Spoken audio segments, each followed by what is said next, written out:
더불어민주 모두 네, 이재명 후보가 무대 위로 올라오셨습니다.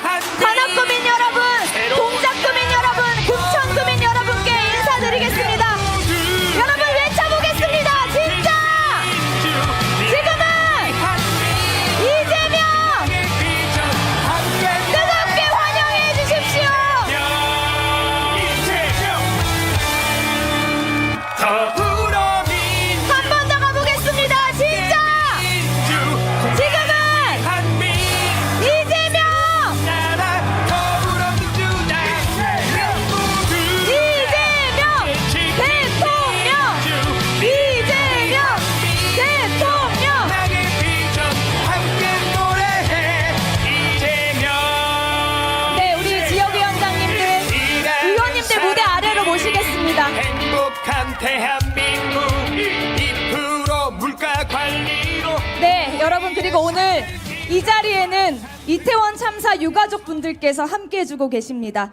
모셔보겠습니다. 이주영님의 아버지이신 이태원 참사 유가족 협의회 이정민 운영위원장님, 그리고 김세리님의 어머니 윤지원님, 이지한님의 어머니 조미은님, 김현수님의 어머니 김화숙님, 이렇게 유가족 분들이 함께 해주고 계십니다. 이재명 후보자와 함께 우리 하늘의 별이 된 아이들을 상징하는 진실의 별을 투표지에 부착하도록 하겠습니다.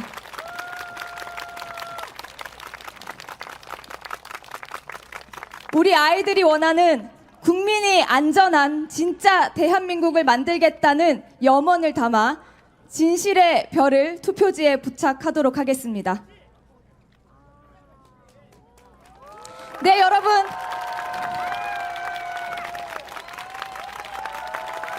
다시는 같은 일이 반복되지 않아야 한다는, 국가의 잘못으로 국민이 다치지 않아야 한다는 그 마음으로 다시 한번 박수 보내주십시오.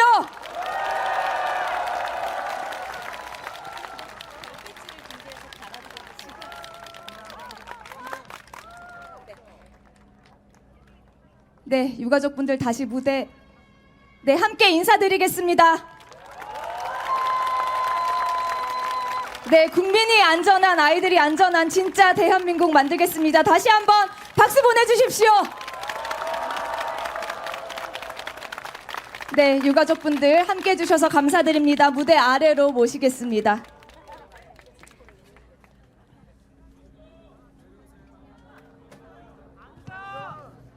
네, 우리 관악구민 여러분, 동작구민 여러분, 금천구민 여러분 많이 기다리셨죠?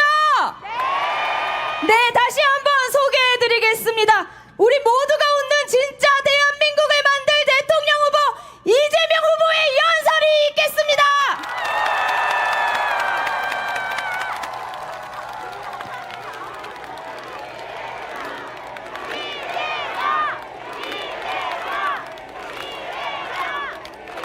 존경하는 관악, 동작, 금천 구민 여러분, 그리고 서울 시민 여러분, 참으로 힘든 시절 아닙니까?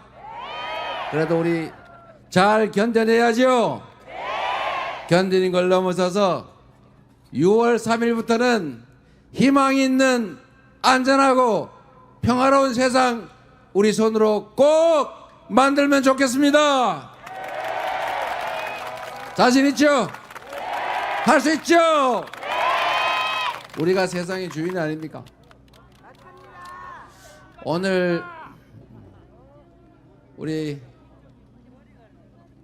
희생자, 이태원 희생자 여러분 함께 해주셨는데 참으로 마음이 무겁습니다. 국가가 존재하는 이유, 국민의 생명과 안전을 지키고 더 나은 삶을 만들어주는 것, 그게 국가의 책임, 정치의 책임 아닙니까? 국가가 해야 될 가장 중요한 일이 국민의 생명, 안전, 재산을 지키기 위해서 국가 공동체를 잘 지켜내는 일입니다. 외부의 침략으로부터, 질병, 재난으로부터 국민의 생명, 안전을 지켜내는 일, 이걸 우리는 안보라고 부르죠. 안보는 보수당 이런 소리 많이 들어보죠. 그런데 실제로 그렇습니까? 가장 불안하고 가장 폭력적이고 가장 국가의 안전보장을 해치는 집단이 바로 그들이었습니다. 그래서 그들은 보수 정당이 아니고 보수를 참칭하는 수구, 기득권, 이익 집단에 불과했던 것입니다. 맞습니까, 여러분? 안보라고 하는 거 생각을 한번 해보십시오. 대북관계 외부의 침략 문제만 놓고 보더라도 싸우지 않고 이기는 것이 싸워서 이기는 것보다 100번 낫습니다. 맞습니까, 여러분? 내가 힘을 가지고 있다고 힘 자랑하고 자꾸 자극해서 한번 붙어보자. 그래서 진짜 한판 붙어서 이기면 좋습니까? 결국 이긴다는 것도 수없이 많은 엄청난 파괴, 수없이 많은 인명 손상, 이걸 감내해야 되지 않습니까? 왜 그래야 합니까? 한 명의 목숨이라도 지키고 건물 한 개라도 부서지지 않게 포탄 한 발이라도 날아오지 않게 하는 거, 그게 진짜 안보 아닙니까? 그리고 더 중요한 게 있습니다, 여러분. 싸우지 않고 이기는 것보다 싸울 필요가 없게 만드는 거, 평화로운 상태를 만드는 거, 이게 가장 완벽한 안보 아닙니까? 그래서 이 국민의힘 소위 보수 정권, 가짜 보수 정권이 안보의 이름으로 강대강 대치 전술을 자꾸 구사하고 북한을 쓸데없이 불필요하게 자극하고 군사 충돌을 유발하고 심지어 비상계엄 명분을 만들기 위해서 북한을 자극해서 군사 도발을 유도하려 한 이번에 내란 외에 아직 실체가 밝혀지지 않은 외환 유치 혐의, 외환 유치죄, 이런 범죄를 저지르잖아요. 과거에도 선거 때만 되면 북한이 자꾸 남쪽을 자극해가지고 알고 봤더니 남쪽하고 북쪽하고 짜고 했거나 북쪽에 심지어 군사 도발을 해달라고, 남쪽을 향해서 총격 도발을 해달라고 돈 주려고 하지 않았습니까? 총풍 사건, 북풍 사건 기억나십니까? 희한하게 선거 때만 되면 북한이 남한을 도발을 해요. 알고 보니까 선거 때 되면 선거에 유리한 위치를 차지하려고 정략적 이익 때문에 국민의 안전, 국가의 안전보장을 해쳤던 것입니다. 이게 안보에 유능한 안보 정권입니까? 안보를 해치는 반안보 정권, 국익 저해 정권 아니었습니까? 그래서 안보는 민주당, 이렇게 말하는 것입니다. 안보를 보수 정권이 한다, 순 거짓말이었죠. 왜 그런 거짓말을 했냐? 안보는 보수 정권의 가치가 맞습니다. 헌정 질서를 지키는 거 보수 정권의 가치 맞죠. 법률과 규칙을 지키는 거, 상식과 원칙을 지키는 거, 지킬 만한 가치를 지켜내는 거, 이게 바로 보수의 가치 아닙니까?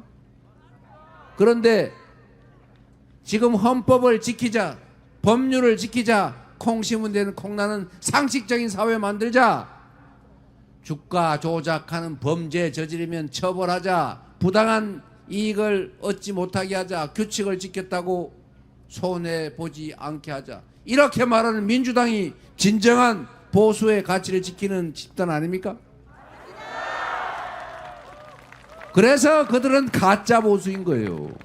보수를 참칭하는 가짜 보수였는데 최근에는 아예 보수도 아니라고 아예 대놓고 헌정 파괴자, 내란 수괴를 비호하고 내란 우두머리 윤석열과 단절하겠느냐라는 질문에 답을 못하고 엉뚱한 소리나 하고, 아스팔트 극우 정광훈 목사 혹시 어떻게 될까봐 눈물 흘리시면서 눈물 흘릴 일 없다고 거짓말까지 해가면서 단절하겠다는 말조차 못하는 그런 후보, 그런 정당, 그게 진짜 보수 정당 맞습니까? 그래서 가짜 보수인데 전에는 보수인 척이라도 하더니 아예 지금은 보수인 척도 하지 않는 아예 수구 이익집단 폭력배 집단의 본성을 드러낸 당도 아닌 이익집단이다, 부정한 이익집단이다, 이런 얘기 그들이 반박할 수 있겠습니까? 그래서 그들은 보수 정당조차도 못 되는 거예요. 그래서 우리 민주당이 중도 정당으로서 기본적으로 그들이 보수의 가치를, 합리적 보수의 가치를 제대로 지켜낸다면 우리는 중도 진보적 영역에서 서로 합리적 경쟁을 하면서 누가 더 잘하나를 경쟁해서 국민의 선택을 받기 위해 노력했겠죠. 그런데 지금은 그들이 아예 보수의 형식적 역할조차도 버려버렸어요. 포기했지 않습니까? 그러면 그 영역의 합리적 보수의 가치를 지키는 일, 우리 민주당이 이재명 대통령 후보가 그 역할까지 맡아야 되는 것 아닙니까?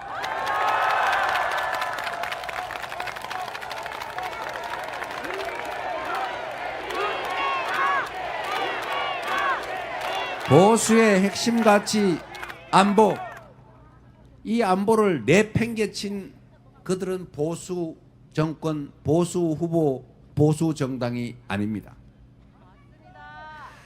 한번 생각을 해보십시오. 세상에 어떤 보수가 국가 안보를 사적 이익을 위해서, 정치적 이익을 위해서, 선거에 이기기 위해서, 야당을 제거하기 위해서 헌법을 위반하는 비상계엄 선포의 명분을 만들기 위해서 희생을 시킵니까? 그들은 자유민주주의 체제를 말할 자격조차도 없는 집단이다. 맞습니까? 두 번째, 국가가 해야 될 일 중에 또 하나 중요한 일이 있습니다. 바로 우리 공동체 안에 질서를 지키는 것이죠. 우리가 정한 규칙을 지키면 그 규칙을 지켰다는 이유로 불이익 받지 않는다. 규칙을 지켜서는 부당한 이익을 얻을 수 없다.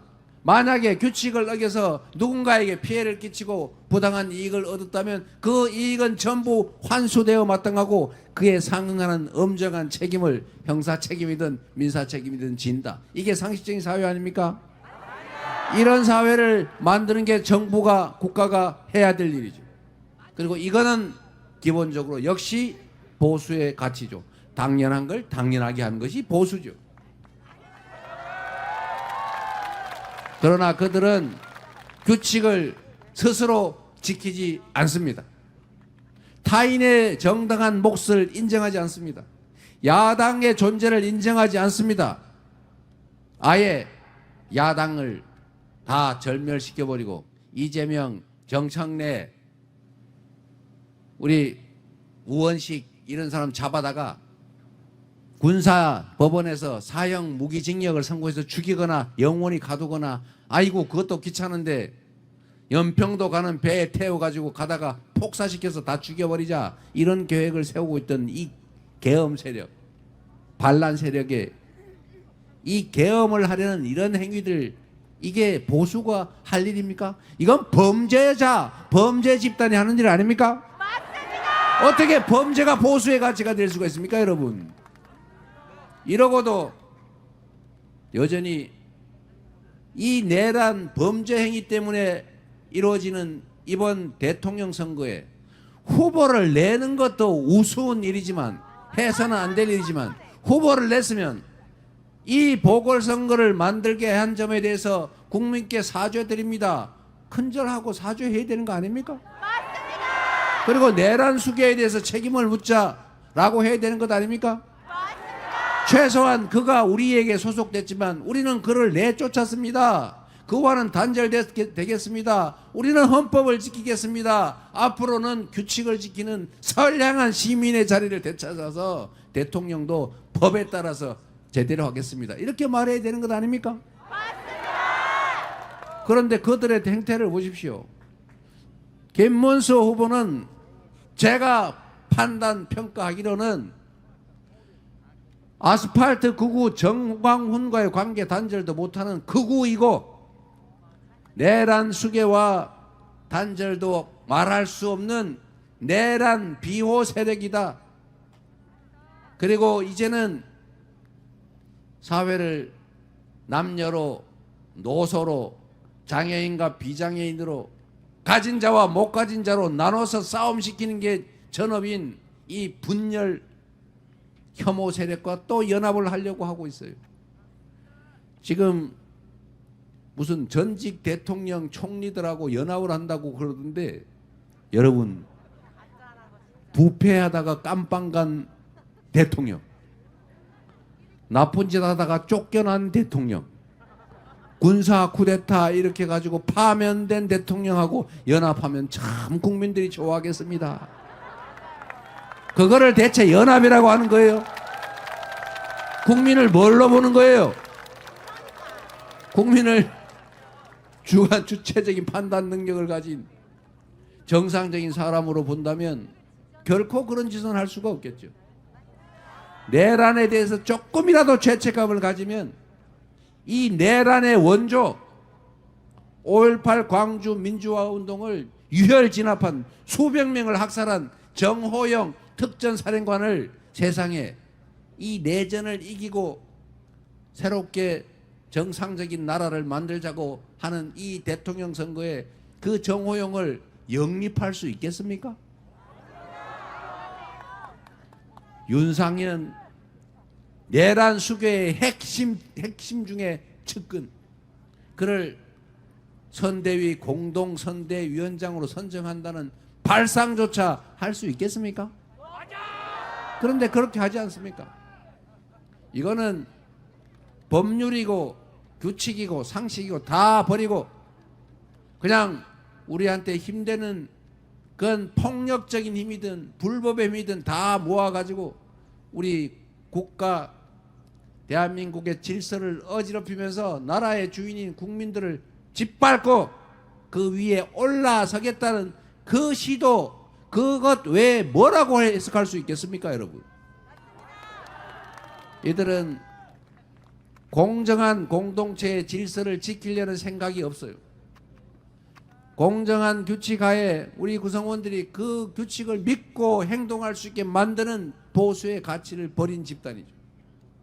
그래서 그들은 이 치안과 질서 유지라고 하는 국가의 두 번째 책무 측면에서도 결코 정상적인 대한민국 주권을 대행할 자격이 없는 집단이고 그런 후보다. 맞습니까, 여러분?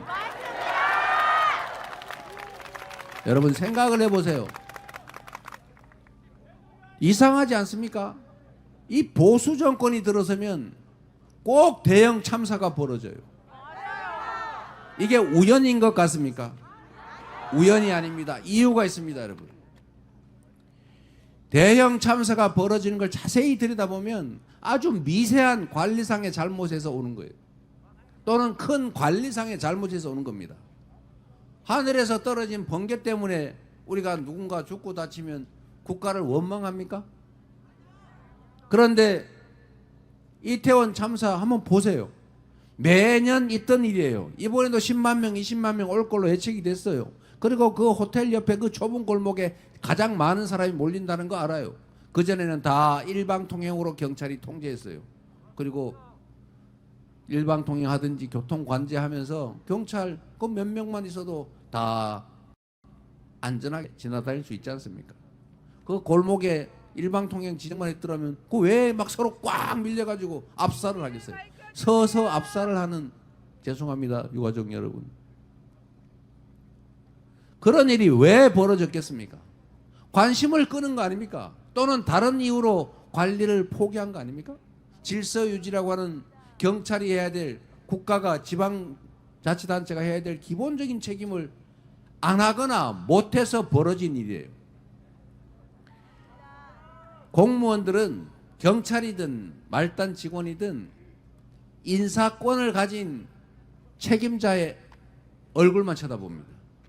그가 무슨 생각을 하는지, 뭘 하면 승진을 시켜주는지, 뭘 하면 영전을 시켜주는지, 뭘 하면 제재를 당하는지를 끊임없이 관찰하고 그에 따라 행동합니다. 이거는 고위직이든 하위직이든 똑같아요.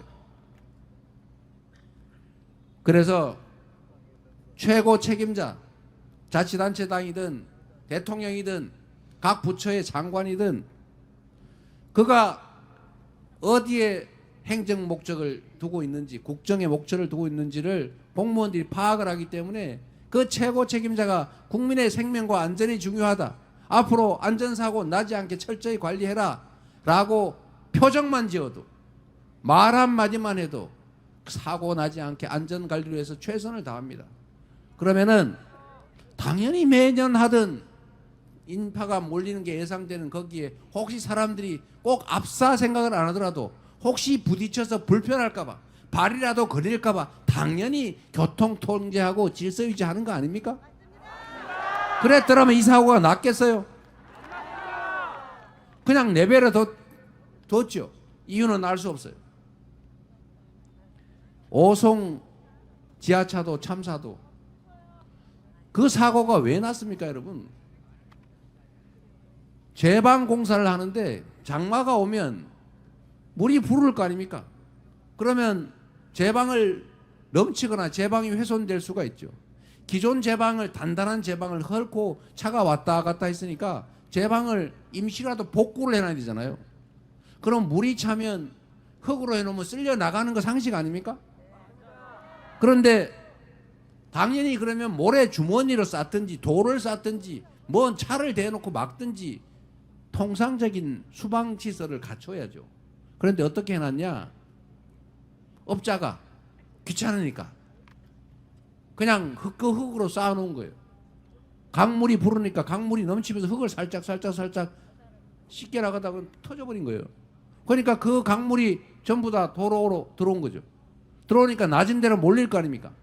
지하차도가 낮잖아요. 쭉 가다 나중에 들어가요. 여기에 물이 차니까 그걸 모르고 들어간 차들이 그거 갇혀버린 거예요. 물이 차오르면서 다 익사한 거죠. 이것도 왜 벌어진 일이냐? 충남도지사든지 거기가 무슨 시더라? 하여튼 청주시인가? 하여튼 시장이든 공무원들한테 수재 대비해라. 사고 나면 안 된다. 큰일 나다 혼내주겠다. 한마디만 했으면 관내 사고 위험 지역 표가 다 있어요. 관리 대상 지역이 다 분류가 되어 있습니다. 그거 가서 현장 보고 이거 물 넘치면 큰일 나겠네. 한마디만 했더라면, 한 번이라도 현장을 가봤더라면, 단체장이 한마디라도 했더라면 결코 벌어질 수 없는 사건이었던 겁니다. 결국은 이 대형 참사들도 다 관리 책임이 있는, 특히 지휘관들, 지휘 책임자들의 무관심, 엉뚱한 생각 때문에 생겨나는 것이에요. 술이나 먹고 세상 사람들의 삶에 관심 없고 남들은 죽든지 말든지 자유의 이름으로 다 방치해 놓으면 그러다 보면 이 사건이 벌어지는 겁니다. 그래서 보수 정권이 들어오면 돈을 위해서 규제를 완화하자, 돈이 생명보다 더 중요하다 이러면서 규제를 대폭 완화하거나 안전해가는 규제를, 관심을 끊거나 관심을 딴 데 쓰거나 이러다가 안전사고들이, 참사들이 벌어지는 거예요. 제가 자랑 하나 하겠습니다.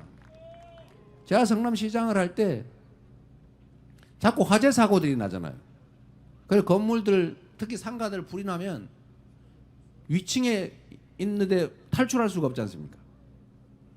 제가 좀 무리를 해가지고 방화문 안 닫는 건물, 방화 통로에 물건 쌓아놓는 집합 건물, 여기를 전수조사를 내가 다 단속을 했어요. 그리고 그러면 또 단속하고 나면 또 쌓아놓으니까 단속, 이거 제대로 관리 안 하는 건물주를 신고하면 포상금을 주는 파파라치를 도입했어요. 그래서 그때 언론들이 막 성남시 욕했어요. 무슨 신고 왕국, 뭐 북한식 5호 담당제 하냐라고 막 비난했어요. 제가 그런 거 신경 쓰는 사람이 아니죠. 그대로 시행해가지고 제가 건물주들 다 설명을 하라고 했어요. 여러분, 사고 나면 다 죽습니다. 나중에 후회할 일이 생기니까 그 비용이 좀 들더라도 그거 합시다. 그리고 제가 소방서한테도 각별히 부탁해서 지금부터 감독 인원을 시에서 인력을 지원해 줄 테니까 철저하게 다 관리한다. 소방서가 인력이 없어요. 지원해 줄 테니까 다 단속합시다. 이래서 단속을 철저하게 다 했어요. 그런데 분당에 제 집 앞에 순회역 근처가 학원 건물이 하나 있었습니다. 그 지금 기록에도 나옵니다. 거기가 불이 났어요. 주차장에서 불이 나가지고 그 건물이 전소됐습니다. 그런데 그 건물에 학원생들이 270명인가 200 몇십 명이 있었어요. 한 명의 부상자도 피해자도 없이 다 탈출했습니다.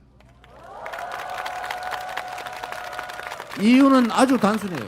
방화문이 다 닫혀 있어서 불이 올라가는 그 통로하고 이 학생들이 탈출하는 통로가 방화문이 닫혀서 다 보호가 돼 있었던 거예요. 이 학생들이 선생님들의 안내에 따라 옥상으로 갔다가 헬기가 없으니까 다시 그 통로를 타고 지하로 내려와서 지하 주차장을 통해 다 전원 탈출을 안전하게 했습니다. 그리고 얼마 전에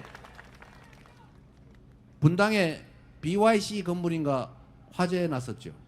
여러분이 보셨습니다. 방송에서. 분당에 상가 건물 화재 난 거 BYC 건물이라고 전소했습니다. 거기 역시 상가들이 백수십 개, 모르겠어요. 숫자 어마어마한 숫자의 상가가 다 입주해 있잖아요. 당연히 사람들이 영업하려고 손님도 많았겠죠. 수백 명이 있었겠죠. 역시 거기도 그 엄청난 화재가 발생했는데 한 명의 피해자도 없었습니다. 저는 물론 이제 제가 퇴임한 한참 후에 벌어진 화재, 첫 번째는 제가 있을 때지만 한참 후에 벌어진 것이지만 그거 역시도 성남시가 방화문 철저히 체크하고 이거 자동 화재 방지 장치 이거 뭐죠? 급수 스프링클러 그거 제가 되는지 안 되는지 다 체크했어요. 고장난 데 많은 거 다 고치겠습니다. 이 최소한의 안전장치를 제가 철저히 다 하게 했죠. 그래서 건물이 전소되는 피해가 나는데도 부상 사망자가 없었다. 제가 안전에 관해서 이거 사실은 행정부서에 가면 안전관리부서를 한직으로 취급합니다. 제일 실력 없가는 미군 사람을 걸러보내요. 그래서 거기는 하루 종일 조는 게 일이에요. 제가 완전히 반대를 했어요. 안전부서, 경무부서, 장애인과, 대중교통과 이런 데 민원 많아서 다 죽을래요. 절대 안 하려고 그래요. 자, 그래서 안전, 경무부서 이런 데는 가장 우수한 과장, 팀장 보내고 거기에서 잘하면 가장 우수한 자원들 열심히 하면 거기를 제일 먼저 승진시켜주고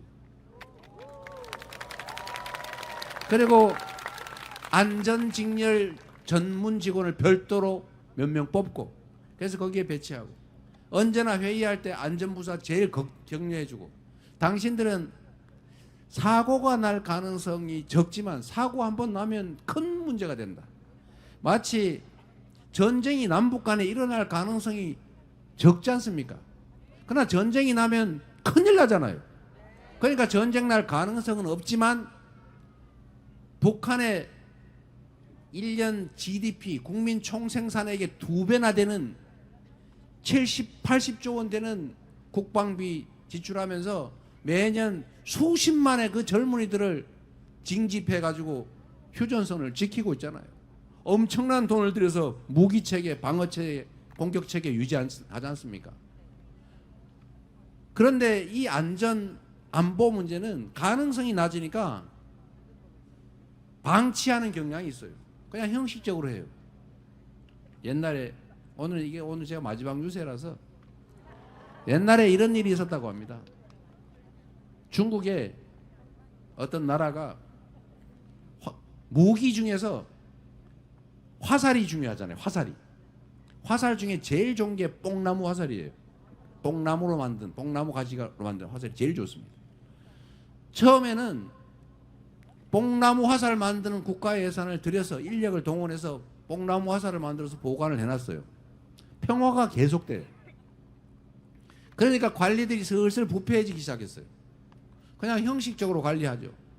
뽕나무 화살 만들려고 예산 주면은 안 만들고 그냥 옛날에 약간 썩어가는 뽕나무를 계속 보관하다가 나중에는 보기 좋으라고 갈대, 비슷하게 생긴 굵은 갈대로 만들어가지고 눈에 보이게만 해놓는 거예요.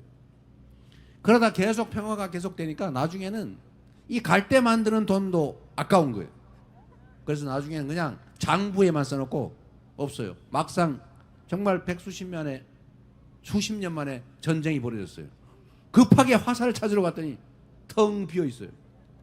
그래서 망했다는 고사 아닌 고사가 있습니다, 여러분.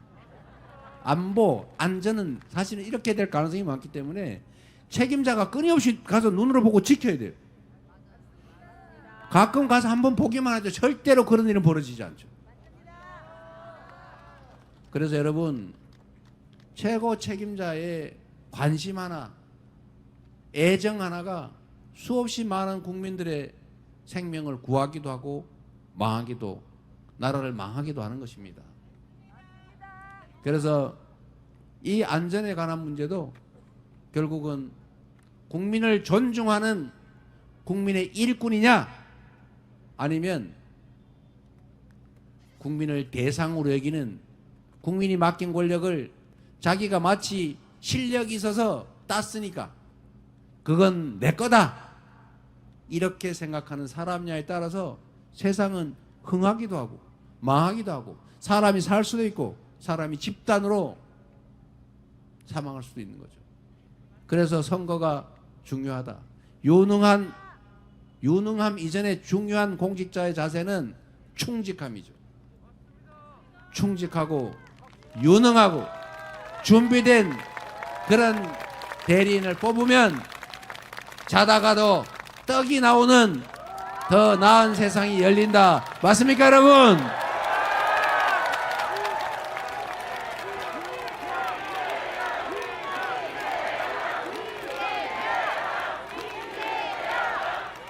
제가 자랑하던 걸 마저 하면, 성남시에 제가 취임을 하니까 한 두 해 이렇게 여름이 됐는데 자꾸 무슨 수재로 무슨 수몰, 그러니까 침수 사고가 나는 거예요. 비 오면 자꾸 뭐 잠긴다는 거예요. 물이 넘쳤대요. 들어보니까 좀 이상해요. 제가 뭘 시켰냐면, 안전관리부서 또는 이런 수재 대응 부서들 거기를 전부 불러 모아가지고 제가 이렇게 얘기했어요. 내가 보기에는 똑같은 장소에서 똑같은 침수 사고가 자꾸 나는 것 같다. 이상하다. 그러니까 지금부터 5년치 수재 기록을 전부 찾아가지고 올해 벌어진 수재 위치는 빨간색으로, 작년에 벌어진 건 파란색으로, 그 전에 벌어진 건 노란색으로, 그 전에 벌어진 것은 보라색으로, 그 전에는 무슨 색으로 스티커를 붙여봐라. 큰 성남시 관내도로 갖다 놓고 딱 봤더니 똑같은 데 집중돼 있어요. 답은 뻔하잖아요. 맨날 사고 나는 데가 계속 나고 있는 거예요. 그래서 제가 그러면 여기가 왜 수재가 자꾸 벌어지는지 가보자. 이래서 제가 다 가봤어요. 중요한 데는. 가보니까 우수관에 흙이 잔뜩 찼는데 그걸 안 치워가지고 물이 넘치는 거예요. 그럼 파내면 되잖아요. 지금부터 싹 다 파낸다. 여름 되기 전에. 두 번째로 어떤 데는 가보니까 가랑잎이 산에서 내려와가지고 우수관을 가래가 물이 넘치는 거예요. 가랑잎이 내려오지 않게 막아라. 그래서 위쪽에 전부 가랑잎이 못 내려오게 방어 장치를 하고, 어디는 갔더니 하천폭이 좁아서 계속 넘친다는 거예요. 그럼 하천폭을 넓혀야 되지 않냐? 그랬더니 K-16 성남 비행장에 미군이 하류에 있는데 거기가 동의를 안 한다. 넓힐래도 넓힐 수가 없습니다. 안 되는 게 어딨냐? 그래서 제가 미군 다 오라 그래서, 왜 안 되냐? 우리가 돈 다 들여서 당신네 그 안에서 다 해결해 줄게.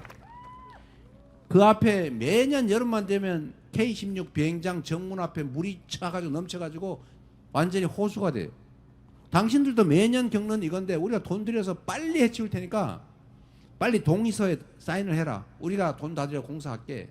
그래서 제가 180억인가를 들여가지고 초고속으로 동의받고 하수도 아예 그냥 우수기를, 하천기를 새로 거의 만들다시피 해서 뻥 뚫었어요. 그래서 성남시 전역에 수재라는 말이 거의 사라졌습니다. 제가 이 얘기를 왜 하느냐, 최고 책임자의 자세에 따라서 직원들은 뭐든지 할 준비가 돼 있어요. 결국은 최고 책임자 마인드, 애민 정신에 따라서 완전히 다른 세상이 만들어진다.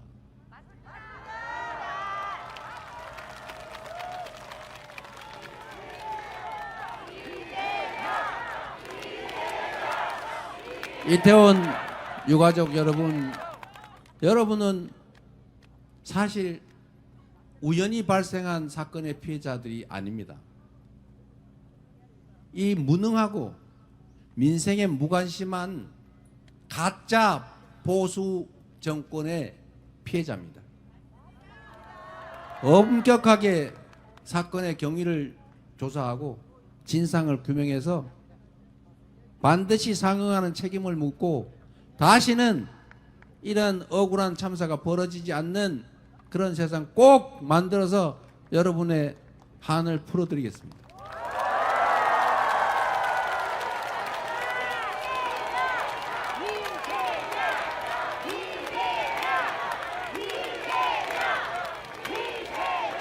국가가 해야 될 너무나 당연한 일입니다. 살아남아야 행복한 삶도 있는 것이지, 생존을 보장하지 못하는 생명의 위협을 느끼게 하는 정부가, 나라가 나라입니까? 국민의 생명과 안전을 최우선으로 지키는 진정한 안보 정권, 진정한 치안, 질서 잘 지키는 그런 합법적인 정상적인 정부를 꼭 만들도록 하겠습니다. 그리고 세 번째, 이게 중요한데, 안보와 질서 유지 더하기 국민의 더 나은 삶, 민생, 그리고 민생의 핵심인 경제를 살리고 챙기는 게 또 하나의 중요한 정부의 책임 아니겠습니까? 이 바로 직전의 정부는 그런 묘한 사상을 가지고 있더라고요. 자유, 자유, 자유 하는데 가만히 들여다보니까 방치, 방임, 지멋대로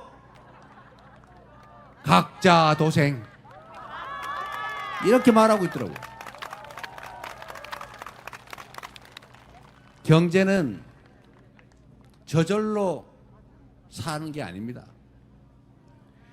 우리 고등학교 교과서 정치 경제 배울 때 나오잖아요. 경제란 3주체가 있다. 가계, 기업, 정부. 생산, 소비, 조정의 주체. 정부는 민간 경제가 과열되면 그 과열을 적절히 제어한다. 각종 재정정책, 조세정책 등등 금융정책 등을 통해서 경기가 나빠지면 재정정책, 금융정책, 조세정책, 규제정책 등을 통해서 경기를 부양한다. 교과서에 이렇게 나오지 않아요? 금융정책, 조세정책 이런 걸로 안 되면 재정 지출을 늘려서라도 돈이 돌게 하고, 소득이 너무 나빠지면 소득 지원도 하고, 돈이 안 돌면 강제로 돌게라도 하는 게 바로 정부의 재정 경제 정책이죠. 이거 우리가 다 아는 일인데, 이 좀 전에 직전 국민의힘 가짜 보수 정권은 이렇게 말했죠. 정부에 돈이 없다. 부자들한테 초대기업의 세금을 깎아줬더니 돈이 없다. 그러니까 허리띠를 졸라매자. 균형재정이라고 들어봤냐? 재정 적자가 나면 안 된다. 들어오는 것만 쓰겠다. 이렇게 되면 어떤 일이 벌어지느냐? 경기가 나빠지면 재정 지출이 줄어들어서 경기가 더 나빠져요. 잠재 성장률이 지금 2%라는데 지금 1분기에 마이너스 0.2% 성장, 즉 0.2% 쪼그라들었다. 하느니 오늘 발표했던 거 보니까 올해 대한민국 경제 성장 예정 경제 성장률 0.8이라고 하더군요. 1% 미만 0%대를 드디어 찍었습니다, 여러분. 이것도 될지 몰라요. 제가 보기엔 더 떨어질 겁니다. 이럴 때 정부가 역할을 당연히 해야지요. 그런데 어디서 들었는지 모르겠는데 자유의 이름으로 균형 수지 얘기는 어디서 들은 것 같은데 그것만 내면서 정부의 역할을 포기해 버렸어요. 그러니 경제가 살 수가 있습니까? 그런데 여러분, 재밌는 현상이 하나 생기고 있어요. 경제는 보수당? 이거 순 거짓말이죠. 우리 정태호 의원님 정책 전문가 아닙니까? 경제는 민주당. 경제는 민주당. 이게 진짜 맞습니다. 왜냐? 역대 정권을 잘 되돌려 보세요. 여러분, 민주정부가 들어섰을 때 주가가 올랐어요. 보수 정권이, 가짜 보수 정권이 들어섰을 때 주가가 떨어졌습니다. 왜 그러냐? 단순한 이유예요. 이 보수 정권은 일단 부패해요. 규칙을 안 지켜요. 합리적 예측이 안 되게 국정을 해요. 왜냐하면 규칙을 안 지켜야 자기들한테 이익이 있으니까. 그러니까 시장이 불안정해져요. 그리고 부자들 세금 깎아주고, 지금 이 직전 정부처럼 경기가 나쁜데 서민 지원 예산을 더 안 줘요. 그러니까 서민들이 더 살기 어려워요. 경제가 순환이 안 돼요. 부자들 세금을 깎아주면, 부자를 10조 원 깎아주면 그냥 그들의 장부에 사내 유보금이 10조 원에서 20조로 늘어날 뿐이죠. 숫자만 늘어나고 변화는 없어요. 그런데 국민들한테 10조 원을 지원을 하면 국민들은 돈이 없기 때문에 주는 대로 다 써야 돼요. 지금 빚을 내야 될 판이기 때문에. 그러면 돈이 돌겠지요. 경제가 활성화되는 거예요. 이걸 반대로 합니다. 부자 세금 깎아주고 서민 지원을 줄여요. 경제가 더 나빠지겠죠. 이런 이상한 기득권자들, 힘센 자들을 위한 정책을 하니까 경제가 나빠진다는 거예요. 그래서 요즘 주식시장이 재밌지 않아요? 제가 5,000포인트 가만히 민주당이 집권하기만 해도 특별한 조치 없이도 3,000포인트 갈 거다. 제가 이렇게 얘기했는데 지금 드디어 2,700을 넘었어요. 민주당의 집권 가능성이 높다고 보는 거와 관련이 있지 않나 하는 추측.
해보는 중입니다. 심하면 이 판에 국민들을 남녀로 나누고 장애인 비장애인 나누고 노인과 청년을 나누고 동서 지역을 나누고 편에서 정치적 이익을 취하는 정치적 이익을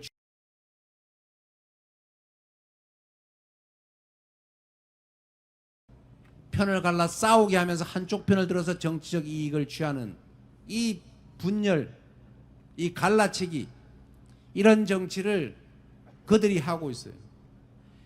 정치를 잘해서 국민들에게 더 나은 삶을 제공하고 더 나은 환경을 제공하고 더 안전하고 평화롭고 더 좋은 세상을 만들면 그렇게 편가르지 않아도 국민들이 다 지지할 것 아닙니까? 그런데 그렇게 할 자신도 없고 그렇게 할 생각도 없으니 권력을 유지하는 유일한 방법은 편을 가른 다음에 한쪽 편을 먹는 거예요. 이게 그들의 정치 행태입니다.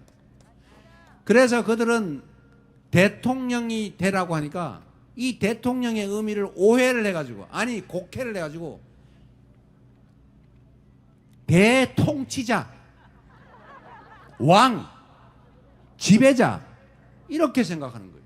그래서 자신들이 편을 주고 편을 먹고 특혜를 주면서 지지 기반으로 만든 사회의 일부를 기반으로 다른 반대쪽을 억압하고 학대하고 불이익 주고 심지어 그들을 대표하는 세력을 싹 제거해 버리려는 이런 절대로 해서는 안 되는 구태 정치를 하고 있는 겁니다.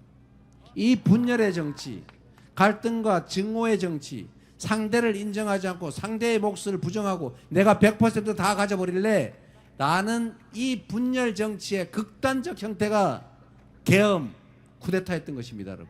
맞습니까? 그래서 이런 정치를 더 이상 해서는 안 됩니다. 이런 분열, 혐오, 증오의 정치의 결과물은 사회 공동체를 갈갈이 찢어 놓습니다.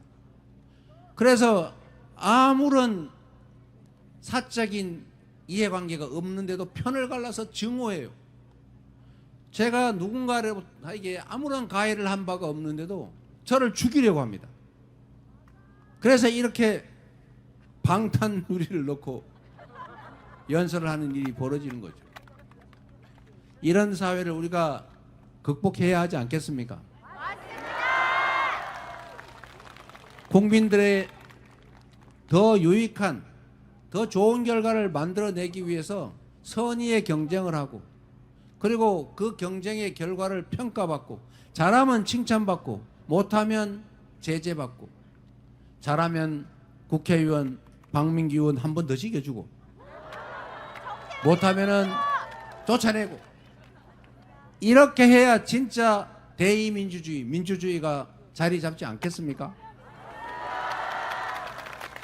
결국 이 정치는 국민들에게 달려 있는 거죠. 바로 여러분의 손에, 이 나라 주권자, 주인의 손에 이 나라의 운명이, 여러분의 미래가, 여러분 자녀들의 인생이, 대한민국의 운명이 달려 있는 거죠. 감시하고 평가하고 신상필벌로 우리의 대리인들을 잘 뽑고 잘 관리하면 우리가 더 나은 노후를 위해서, 자녀들의 더 나은 삶을 위해서 투잡, 쓰리잡 뛰고 죽을 둥 살 둥 일하는 것도 중요하지만 공공의 문제를 개선하면 그보다 훨씬 더 나은 나의 미래, 나은 자녀들의 미래가 기다리고 있다. 맞다는 뜻이죠?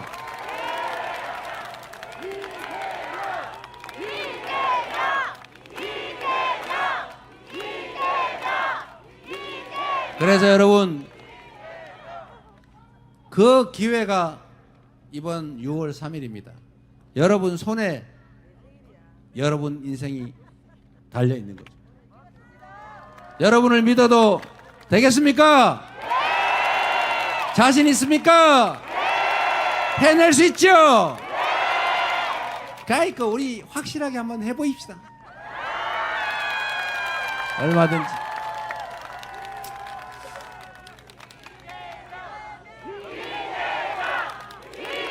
그만하고 빨리 돌아가시게 해달라고 난립니다.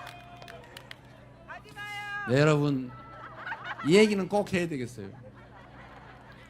우리는 이 대한민국 공동체가 위기에 처할 때마다 이 위기를 여러분의 손으로 해결해 왔어요. 언제나 이 대한민국 조선의 위기는 그 부패하고 무능하고 무책임한 기득권자들 때문에 왔지만 그 위기를 언제나 우리 손으로 이겨내 왔잖아요. 군사 독재 정권도 이승만 독재도 결국 국민의 손으로 헤쳐내 왔죠. IMF도 우리가 금을 집에 있는 거 다 털어내 놓으면서 국제사회의 신뢰를 받았고 2016년 겨울에도 맨손으로 촛불을 들고 그 현실의 권력을 단 한 방울의 피도 흘리지 않고 단 한 건의 폭력 사건도 없이 유리창 한 개 안 깨고 혁명에 성공하지 않았습니까? 그리고 무려 작년 12월에는 총과 장갑차 헬기로 무장한 그 계엄군을 우리 젊은 여성 청년들 그리고 많은 시민들의 이 가녀린 불빛을 응원봉을 가지고 결국 그들의 그 무도한 무력을 이겨냈지 않습니까? 얼마나 위대한 국민들입니까, 여러분? 이 자리에 함께한 우리 빛의 혁명의 동지들, 그 혁명의 전사들에게 서로 격려, 응원의 박수 한번 나누시기 바랍니다.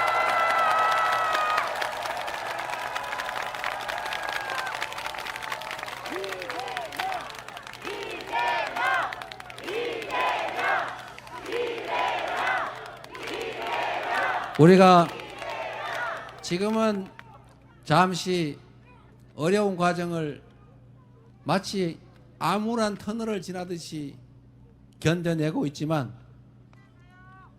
충직하고 유능한 우리의 대리인들을 잘 선정하고 이 나라의 주인으로서의 책임과 역할을 다하고 투표 꼭 하고 그래서 우리가 원하는 합리적인 세상, 다시 민주주의와 평화, 안보 그리고 민생과 경제가 회복되고 지속적으로 성장해서 기회가 넘치고 이 넘치는 기회 때문에 우리의 청춘 남녀들이 편갈라 싸우지 않아도 되는 정치인들의 부패한 정치 집단의 그 편가르기, 증오, 혐오 정치를 넘어서서 모두가 함께 희망을 가지고 살아가는 대한민국 공동체 한번 만들어 봐야 되지 않겠습니까?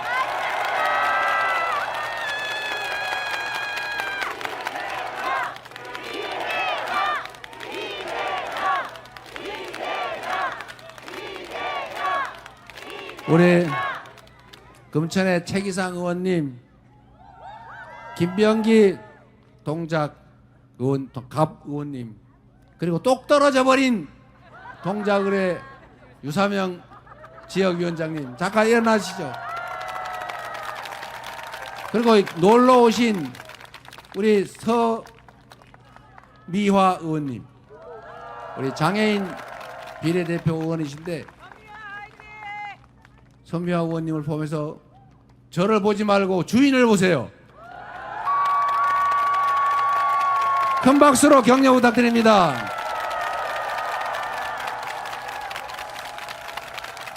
잘 키운 머슴 하나 못된 대통령 100명보다 더 낫다. 잘 키워서 잘 부리시기 바랍니다.